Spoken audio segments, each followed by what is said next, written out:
saya ingin menjawab permasalahan yang nomor 3, yaitu sebutkan 3 metode yang mungkin untuk menyelesaikan salah satu permasalahan yang telah disebutkan di nomor 2. Jadi sebelumnya saya telah menjelaskan permasalahan yang ada di nomor 2, yaitu mengenai tanah longsor, keberadaan air tanah, dan patahan yang ada di jalan raya. Nah, jadi di sini saya ingin menjawab pertanyaan yang nomor 3 di sini mengenai yang pertama, yaitu metode resistivitas, di mana metode resistivitas ini dapat digunakan untuk mengetahui keberadaan air tanah. Nah, jadi di sini untuk mengetahui keberadaan air tanah, kita harus mengetahui terlebih dahulu kondisi bawah permukaan tanah dengan menggunakan beberapa metode yang ada dalam ilmu geofisika. Nah, metode-metode yang paling umum digunakan yaitu adalah dengan menggunakan metode geolistrik, di mana metode geolistrik ini merupakan salah satu jenis metode yang ada dalam ilmu geofisika yang memanfaatkan aliran arus listrik untuk mengetahui kondisi bawah permukaan. Nah, untuk mengetahui kondisi bawah permukaan, kita dapat menggunakan metode geolistrik resistivitas, di mana metode resistivitas ini merupakan salah satu metode geolistrik pada geofisika yang mempelajari aliran arus listrik, sehingga nantinya kita dapat mengetahui nilai tahanan jenisnya. Nah, tahanan jenis ini merupakan sifat sifat fisika yang mencakup kemampuan suatu bahan untuk menghambat aliran arus listrik. Nah, di mana batuan memiliki nilai resistivitas yang berbeda-beda. Nah, kemudian batuan yang dapat dijadikan sebagai sumber air tanah adalah batuan yang mengandung ruang antara butir, atau dengan kata lain, batuan tersebut memiliki porositas dan permeabilitas yang cukup tinggi. Nah, pada metode resistivitas ini memanfaatkan dua buah elektroda, memanfaatkan aliran arus listrik melalui dua buah elektroda yang ditancapkan pada permukaan bumi, sehingga nantinya akan dihasilkan beda potensial dari elektroda lainnya. Nah, sehingga dapat disimpulkan prinsip yang digunakan pada metode resistivitas ini yaitu adalah dengan cara menggunakan dua buah elektroda yang ditancapkan di permukaan bumi, sehingga nantinya dihasilkan beda potensial dari elektroda lainnya. Nah, pada metode resistivitas ini harus diperhatikan beberapa hal. Salah satunya yaitu tahap persiapan, tahap perencanaan, kemudian tahap pelaksanaan, dan paling penting yaitu pengolahan data dan interpretasinya, dan interpretasi data, di mana secara garis besar terdapat empat konfigurasi dalam metode ini, yaitu yang pertama mengenai konfigurasi Schlumberger, yang kedua yaitu konfigurasi dipol-dipol, yang ketiga konfigurasi pol-dipol, dan yang terakhir yaitu konfigurasi Wiener. Yang kedua yaitu dengan menggunakan metode seismik.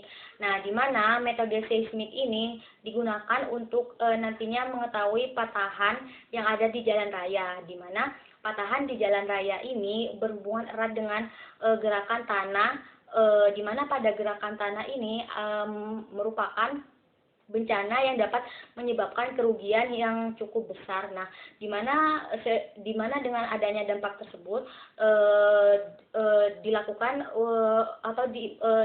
identifikasi pada permukaan bawah tanah, sehingga nantinya kita dapat mengetahui hal-hal yang mempengaruhi pergerakan tanah tersebut, dan nantinya kita dapat mengurangi resiko terjadinya pergerakan tanah tersebut. Nah, metode-metode yang dapat digunakan untuk mengetahui kondisi bawah permukaan tanah itu adalah kita dapat menggunakan metode geofisika, tepatnya yaitu metode seismik, di mana metode seismik ini merupakan metode yang ada dalam ilmu geofisika yang dapat mengetahui kondisi bawah permukaan tanah. Hal ini disebabkan metode seismik mempunyai ketepatan serta reduksi yang tinggi di dalam struktur geologi. Metode ini didasarkan pada sifat penjalaran gelombang yang mengalami refraksi dengan sudut kritis, yaitu baik dalam perambatannya gelombang tersebut melalui bidang batas yang memisahkan suatu bahan dengan lapisan di bawahnya dengan kecepatan gelombang yang cukup besar ataupun cukup tinggi. Nah, di mana pada gelombang seismik ini merupakan salah satu metode di mana pada metode seismik ini merupakan salah satu metode dalam ilmu geofisika yang tergolong dalam metode yang aktif karena dia membutuhkan getaran. Kemudian setelah usikan diberikan terjadi gerakan, maka akan terjadi gerakan gelombang di dalam medium yang memenuhi hukum elastisitas ke segala arah dan mengalami pemantulan ataupun pembiasan akibat munculnya perbedaan kerapatan pada metode seismik. Komponen gelombang seismik yang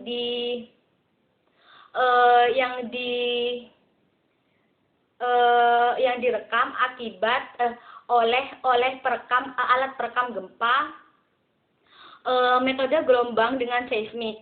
Nah, setelah waktu datang diukur sehingga nantinya dapat digunakan untuk mendapatkan waktu tempuh gelombang seismik yang berguna untuk memberikan informasi mengenai kecepatan seismik dalam suatu lapisan.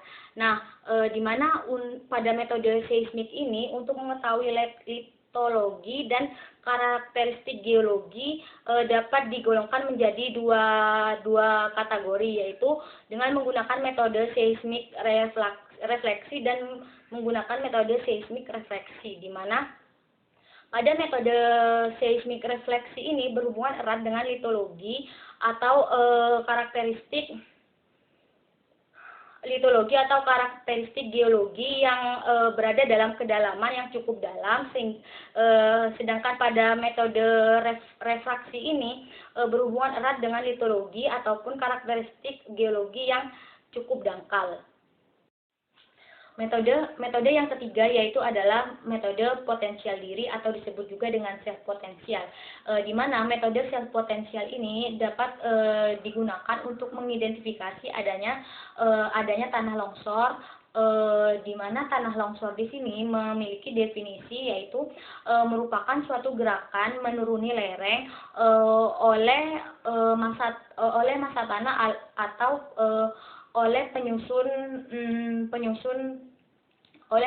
komponen penyusun lereng tersebut, di mana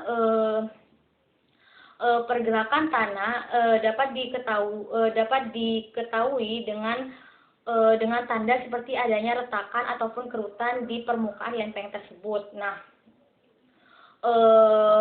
di mana faktor utama yang dapat menyebabkan terjadinya longsor ini yaitu adalah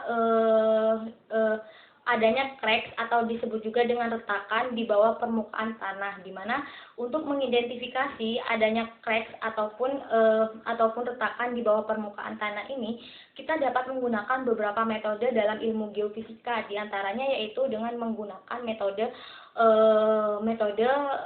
geolistrik, tepatnya metode self potensial, di mana metode self potensial diri atau metode self potensial atau potensial diri ini memanfaatkan adanya beda potensial alami bumi yang terukur di atas permukaan tanah. Nah, berdasarkan dari definisi tersebut, kita dapat mengetahui bahwa pada metode ini kita tidak membutuhkan data buatan yang disebabkan oleh aktivitas manusia, akan tetapi kita hanya membutuhkan data alami yang bersumber dari alam, yaitu potensial alami. Nah, dalam melakukan pengukuran data potensial diri ini kita dapat dilakukan terhadap dua fungsi, yaitu fungsi waktu dan fungsi posisi, di mana pada fungsi waktu dilakukan untuk mendapatkan nilai potensial untuk posisi yang tetap, namun dilakukan pengukuran tiap waktu yang berbeda. Nah, sedangkan pada fungsi posisi dilakukan dengan dengan mengukur potensial diri dengan posisi yang berbeda-beda dengan waktu yang berbeda-beda pula.